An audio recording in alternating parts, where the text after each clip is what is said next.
Hello, আমার 30 days weight loss চ্যালেঞ্জের আজ ডে 2। সকালবেলা যা বৃষ্টি হচ্ছিল, মর্নিং ওয়ার্কে আজকে আর বেরোনো হয়নি। না, তবে ওয়ার্কআউট করা বন্ধ রাখিনি। দুজন মিলে বাড়িতেই লেগে পড়েছিলাম।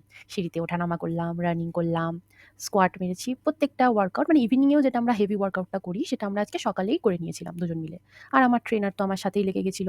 বেচারা নিজের জিম বন্ধ করে এখানে আমার সাথে ওয়ার্কআউট করছে। আমাকে রোগা করার জন্য। আমি অনেকটাই হেভি হয়ে গেছি। দেখে কিন্তু মনে হয় না, বাট হ্যাঁ, ওয়েট আমার বেড়েছে। আর আমার পেছনের ব্যাকগ্রাউন্ডগুলোকে ইগনোর করো। কারণ মধ্যবিত্তের বাড়ি, আমাদের তো আর কি বলে ওই যে ড্রায়ার তো নেই, তো ছাদেই ফেলতে হয়।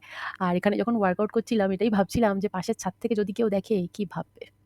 যাই হোক, স্নান করে চলে আসলাম মেডিটেশন করার জন্য।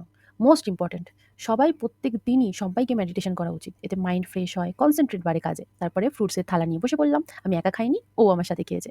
অ্যাপেল সাইডার ভিনিগার খাওয়ার পর খেয়ে নিলাম দুপুরের লাঞ্চ। তো কেমন লাগলো ভিডিওটা? অবশ্যই জানিও। ভালো থেকো।